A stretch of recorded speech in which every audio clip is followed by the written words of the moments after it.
Bonjour, bienvenue sur Je suis né 3 fois. Bonjour Jean-Luc Jolet. J'aimerais être sûre, tout à l'heure je t'ai vu dehors, donc nous avons quelques photos, quelques vidéos, et je t'ai vu, il me semble, saluer les directions. Oui. Et je trouve que c'est intéressant dans un monde où plein de gens me disent c'est insensé, ça n'a plus de sens, je suis désorientée, je ne sais plus où j'en suis. J'ai vu un homme se diriger dans les directions et saluer, il m'a semblé, les directions. Est-ce que tu peux nous en dire plus sur finalement le bon sens du géobiologue, la bonne orientation? C'est une technique en fait qui est druidique, donc un peu chamanique. Les druides étaient des chamans. Et il y a le respect des directions, et ça on le retrouve dans toutes les traditions chamaniques. Et donc c'est jamais que ça, mais ça a du sens. En fait, alors il y a les 4 directions, il y en a d'autres qui rajoutent l'axe vertical et l'axe dans les 2 directions, vers le haut et vers le bas.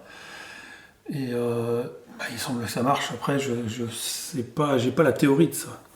Mais clairement, ça fonctionne et on se relie à l'espace quand on fait ça, quelque part, et on appelle des énergies qui sont au-delà de nous. En tant que géobiologue, souvent on utilise des outils qui nous dépassent et on ne cherche pas forcément à comprendre. On sait que ça marche, on sait que ça harmonise, on sait que ça fait du bien et c'est déjà pas mal. Moi, je t'ai vu te poser quand... Il m'a semblé que tu as salué le nord en premier. Peut-être je me trompe. Oui. Mais quand tu as salué, j'ai souri parce que, quel que soit ce qui soit passé avant, ça a amené une stabilité.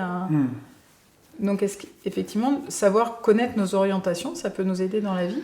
Savoir où nous en sommes? S'orienter? Parfois, nous disons, je suis désorientée. Là, je ne l'ai pas fait n'importe comment. Je l'ai fait...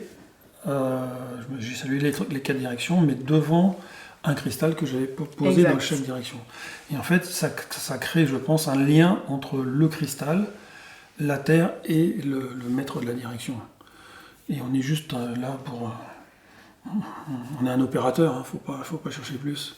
Et quand tu dis il y a un maître de la direction, tu peux nous en dire plus? C'est ce que dit, non, je ne pourrais pas en dire plus. C'est une pratique druidique que j'ai un petit peu améliorée, mais que j'ai hérité de mes ancêtres, enfin des gens qui m'ont enseigné des choses. Et non, je peux pas, j'ai pas la théorie qui va avec. Mais en tout cas, il y a quelque chose qui est efficace et efficient pour toi. C'est ça. Et que tu transmets. En tant que géobiologue, il y a des choses qu'on utilise, on sait que ça fonctionne, mais on n'a pas forcément la connaissance de comment... Quand on utilise sa voiture... Je te rassure, effectivement, je ne sais pas ce qu'il y a dans le moteur. On ne sait pas forcément comment fonctionne le vilebrequin, les soupapes, les injecteurs, etc. Mais par contre, on sait l'utiliser et on peut se déplacer avec. Là, le géobiologue, il a un certain nombre d'outils, il en a même pas mal. Plus le géobiologue est avancé, plus il a une boîte à outils qui est riche. Et il faut savoir les utiliser à bon escient et les faire dans le respect, en fait. Parce que là quelque part, c'est une forme de respect aussi de l'espace et de nos ancêtres et des traditions. Quand j'ai travaillé avec une ethnologue qui était spécialiste de la culture, alors je ne veux pas dire de bêtises, donc je ne vais pas dire le nom de la communauté, mais c'était des Indiens d'Amérique du Nord. Et je me souviens très bien que pour nous expliquer, elle a fait une roue de médecine. Et le premier élément qu'elle a salué, c'est l'élément de Nord. Et elle a parlé des maîtres du Nord. Et il y avait des couleurs associées, des animaux associés. Et pour elle, elle disait que c'était évident qu'une culture qui a du sens, elle connaît les directions et elle honore les directions. Et que dans la vie, pour elle, c'était comme une journée, une année, mais une vie. Et que du coup, il y a des étapes, il y a une logique. Et c'est ça que je trouve intéressant, c'est que quand je t'ai vu faire, ça m'a ramené comme dans des temps immémoriaux, comme quand Roger disait les hommes de la préhistoire plantaient des cailloux. J'ai l'impression que ça s'est toujours fait de respecter quelque chose qui est ordonné. Il y a une forme d'ordre. Est-ce que je peux dire ça comme ça? Un ordre naturel, un ordre cosmique? Oui, certainement. Nous, on n'est que des pions dans cette histoire. On appuie sur des boutons et ça marche.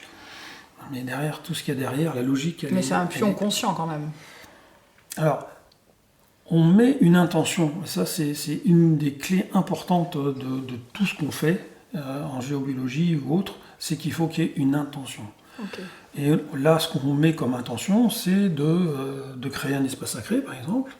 Mais quand Roger il plante une pierre, on va mettre une intention de corriger la faille ou de corriger l'eau pour le bienfait des habitants. On met toujours on programme la pierre. Moi, je parle pas de cailloux parce que ça, pour moi, c'est dégradant comme vocabulaire. Mais une pierre, on la respecte. Un caillou, c'est vulgaire. Une pierre, déjà, on a un peu plus de respect parce que quand on sait ce qu'elle est capable d'apporter à un lieu, eh ben, on respecte l'objet, on respecte cette matière minérale parce qu'on sait que bien placée, mise au bon endroit, avec une bonne intention, très important l'intention, eh ben on va apporter quelque chose de bénéfique au lieu, aux habitants qui sont autour. Voilà.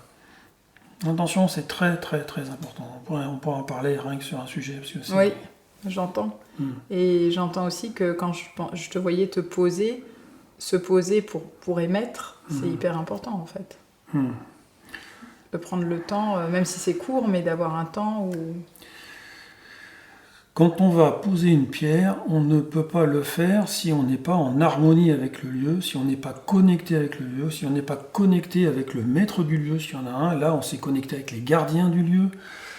Et on se connecte avec la nature, on se connecte avec le minéral. La première des choses que je fais quand j'enseigne la géobiologie au niveau des pierres, c'est de se connecter au minéral. Parce que le minéral, je le fais avec des exercices très simples, mais un peu chamaniques.